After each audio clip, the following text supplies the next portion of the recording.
Yung ano po is meron po siyang share in the collections. Okay. Meron siyang sort of royalty for using the system. Okay. Is that good or bad? It depends.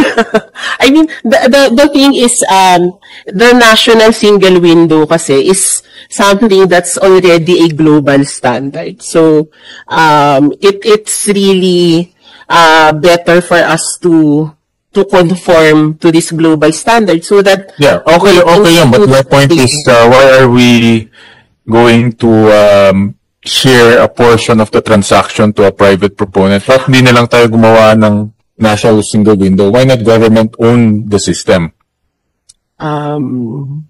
It's a policy question. I know that's not your realm, no?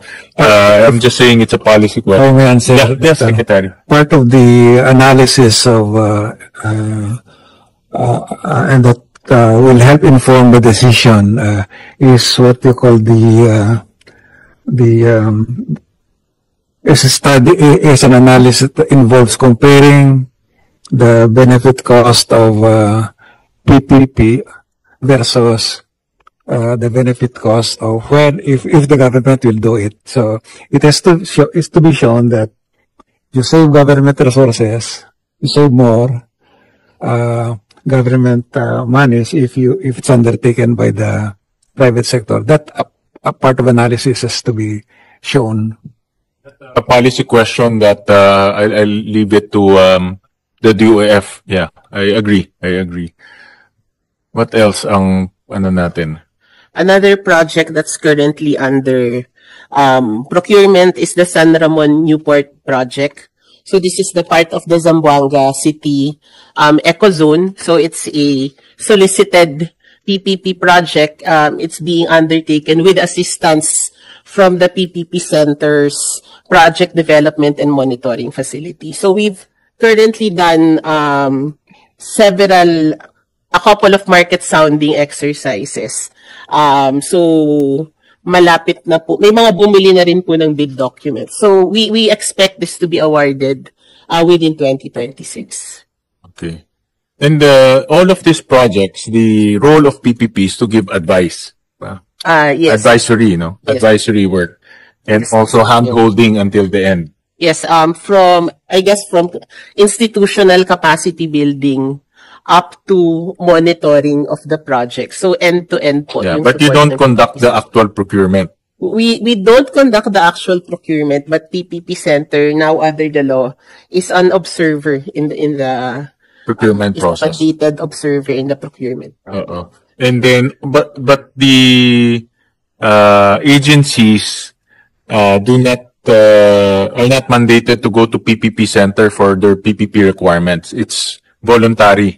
Tama ba? Is that the way it works? For let's say, it's mandatory to include the PPP Center during the procurement.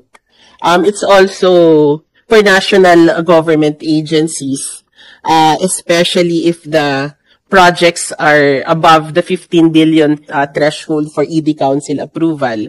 The PPP Center is part of the evaluating bodies to recommend action through the ICC Technical Board and Cabinet Committee. And as part of the new monitoring mandate of the PPP Center, even the previously awarded PPP projects, we are including it under our project monitoring mandate. Okay. All right. Just submit to us lang yung list, a rundown of the list. Yes, Mr. Chair.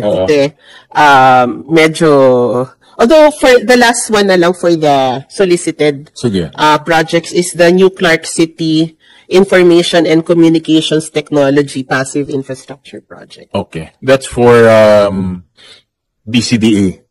Yes. That's for use of BCDA. Okay. I saw in your MOE, there is an increase in your professional services from 154,000 to 848,000. That's 500.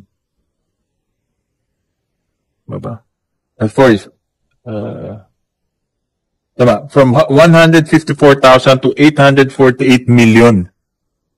No, so that's a 550,000% increase. Ba't ang laki ng jump? Yes, Mr. Chair. As explained early on by Secretary Balisacan, when we implement projects, we want them to be shovel ready. So that increase actually is the proceeds of a loan that the Philippine government entered into with the Asian Development Bank.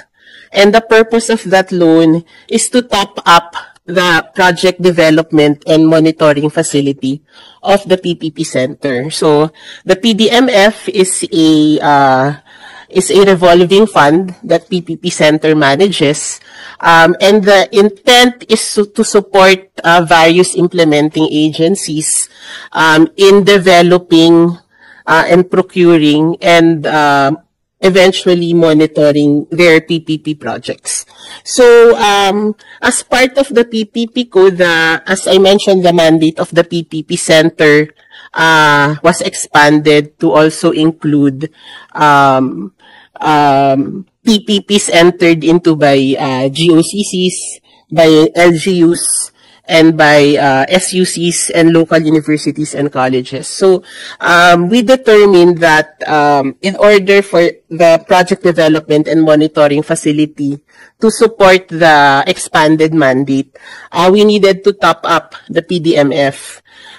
So one other important aspect of topping up the PDMF is because it's through an ADB loan, we'll be able to access the consultant database of the Asian Development Fund. So we can procure consultants through the ADB consultant management system.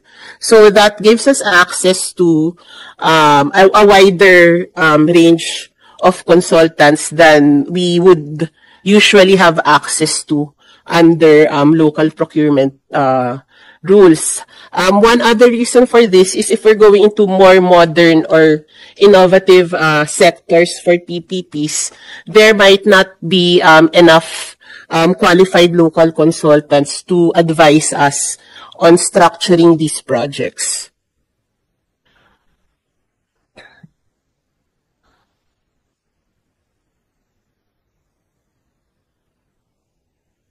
See, your budget for 2026 is 1.1 billion, of which 848 million will be for professional services now. But on top of that, you're also entering into a loan agreement with ADB, no, for $30 million. Yes, Mr. So that's Chair. 1.5 billion pesos.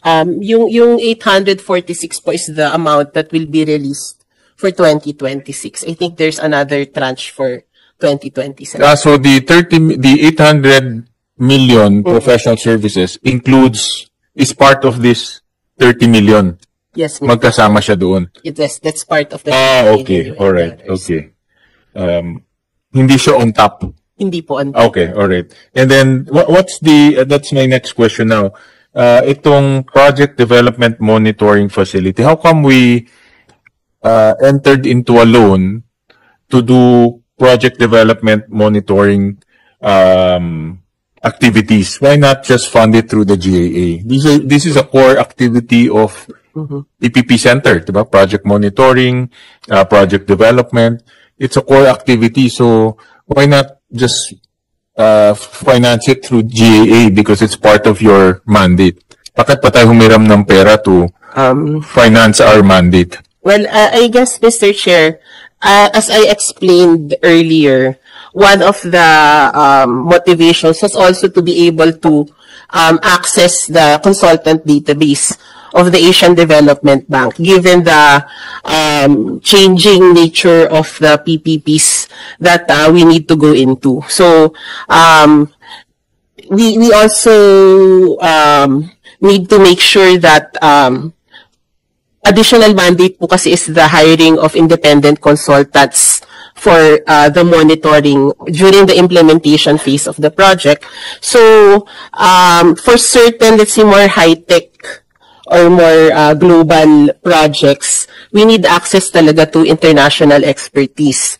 And I think the other one is the PDMF is not really a one-time expenditure kind of nature ng fund. It's a revolving fund, and it's actually just topping up the current PDMF that the PPP Center is already managing.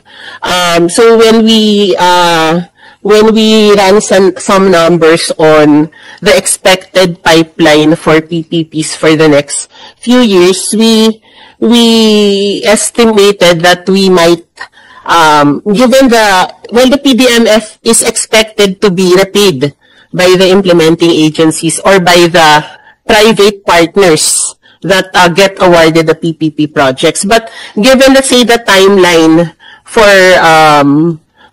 procurement, there might be times if we didn't top up the PDMF, there will be a point that the PPP Center wouldn't have any reserves to grant to implementing agencies. So that the decision was made to secure a loan from the Asian Development Bank. Basically, the loan enables us to tap into the expertise of ADB. Yes, their consultant. How often do we tap ADB for PPP projects? Fairly often. For the NAIA PPP, they were the project preparation and transaction advisor. They're also now advising the MRT3. We don't have that expertise internally? So parang pinahiram tayo ng pera para kumuha tayo ng consultant sa kanila. Diba? Parang ganun nangyari. Diba? So my point is, the whole point of creating PPP centers, to have that expertise. Diba? That's the point. That's the rationale I'm pointing to. The whole mandate of PPP center is to develop expertise for the government in terms of PPP execution. Yes, diba? sure. So, ano lang ako, nagtataka ako, why are we borrowing and then money that eventually end up to them as well because we're getting expertise from them? Okay. Yes, go ahead, Secretary. The design of the loan is such that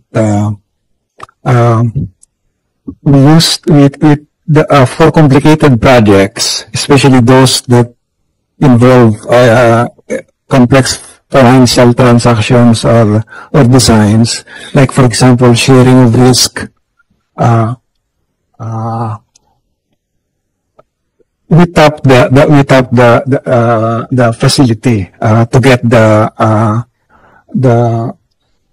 consultant that has wide extensive experience, expertise that we may not have. And actually, the funds are supposed to be used only for complicated projects like the international airport, the subway, the railway, because we don't have this kind of Public market. Pero mapawan, you don't need this. Hindi na tayo mag-ADB nun. No. Kasi yan naman sa mga LGU, public markets, Hindi na, we don't use intermodal terminals. for those. Yung mga complicated lang na where we don't have the expertise and we need quite an expensive project, so we need a third eye, an independent assessor to look at the project design, the contracts, to make sure that it is in our interest, and that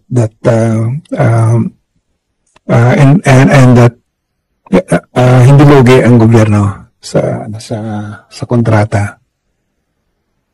Right. So these are just for very complex, well, obviously airport is very complex yan.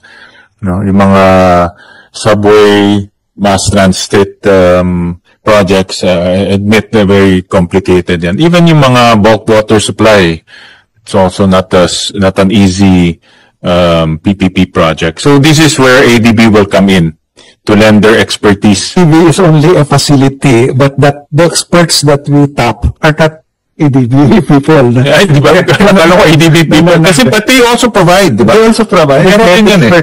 Like for example, we